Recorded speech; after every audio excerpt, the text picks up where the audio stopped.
नमस्कार, ये आकाशवाणी शिमला है। अब आप राजकुमारी चंदेल से कोविड-19 पर विशेष समाचार सुनिए। देश के कई हिस्सों में कोविड का संक्रमण तेजी से बढ़ रहा है। हम अपने श्रोताओं से सतर्क रहने और 15 से 18 वर्ष के बच्चों सहित अन्य लोगों को टीका लगवाने में मदद करने की अपील करते हैं।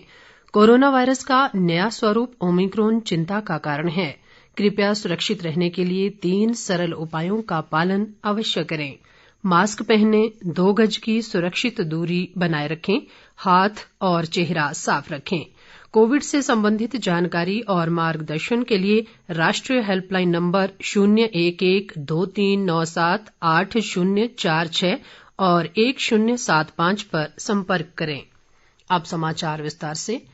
प्रदेश में कोरोना मामलों में वृद्धि लगातार जारी है। राज्य में कोरोना संक्रमण के मामलों में पिछले कुछ दिनों से लगातार वृद्धि हो रही है। आज दोपहर तक प्रदेश में कोरोना के 236 नए मामले आए हैं, जबकि 2813 लोगों ने इस महामारी से जंग जीती है। राज्य में इस समय कोरोना के 14,238 सक्रिय मामले हैं। इनमें कांगड़ा जिला में सबसे अधिक 2,174, जबकि शिमला में 2,142, सोलन में 2,156 और सिरमौर में 1,503 कोरोना रोगी उपचाराधीन हैं। राज्य में अभी तक 3,922 लोगों की कोरोना से मृत्यु हो चुकी है। देश में कोविड-19 से स्वस्थ होने की दर घटकर 93.07% हो गई है। कोरोना संक्रमण से अब तक 3,68,04,145 लोग स्वस्थ हो चुके हैं। मौजूदा समय में देश में कोरोना के सक्रिय मरीजों की संख्या बढ़कर 22,49,335 हो गई है। देश में कोरोना संक्रमितों की कुल संख्या 3,95,43,328 तक पहुंच गई है। संक्रमण से अब तक देश भर में 4,89,848 लोगों की मौत हो चुकी है। बीते 24 घंटों के दौरान देश में 3,06,064 नए मामलों की पुष्टि हुई है। इस दौरान 2,43,495 लोग स्वस्थ भी हुए हैं। अब तक 1,62,26,07,516 कोरोना वैक्सीन डोज दी जा चुकी हैं।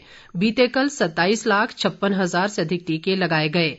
देश में अभी तक 71,69,95,333 कोविड नमूनों की जांच की जा चुकी है।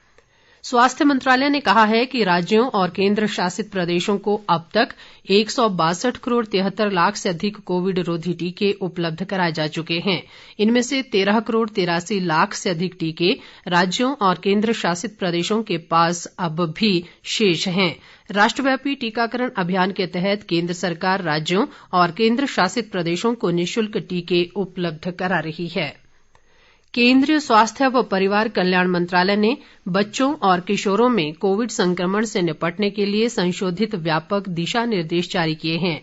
मंत्रालय ने संक्रमण की गंभीरता के बावजूद 18 वर्ष से कम उम्र के बच्चों को एंटीवायरल या मोनोक्लोनल एंटीबॉडी नहीं देने की सिफारिश की है। दिशा निर्देशों में कहा गया है कि बिना परामर्श, कोविड लक्षण के बिना और हल्के लक्षण वाले मामलों में स्टेरॉयड का उपयोग हानिकारक है। अस्पताल में भर्ती और गंभीर रूप से बीमार कोविड मरीजों को ही सख्त निगरानी में स्टेरॉयड दिए जाने चाहिए। दिशा निर्देशों में कहा गया है कि स्टेरॉयड का इस्तेमाल सही समय पर, सही खुराक के रूप में और सही अवधि के लिए किया जाना चाहिए।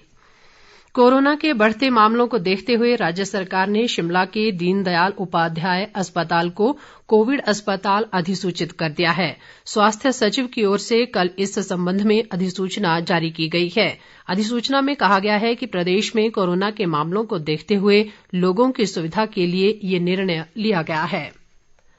आज राष्ट्रीय बालिका दिवस है। ये दिवस हर साल 24 जनवरी को मनाया जाता है। राष्ट्रीय बालिका दिवस मनाने का उद्देश्य देश की लड़कियों को हर प्रकार की सहायता और अवसर प्रदान करना है। इसके अलावा बालिकाओं के अधिकारों, उनकी शिक्षा, स्वास्थ्य और पोषण के बारे में जागरूकता भी बढ़ाना है। देश व प्रदेश में कोविड मानकों का ध्यान रखते हुए बालिका दिवस पर कई कार्यक्रम आयोजित किए जा रहे हैं। इसके साथ ही ये समाचार बुलेटिन समाप्त हुआ। नमस्कार।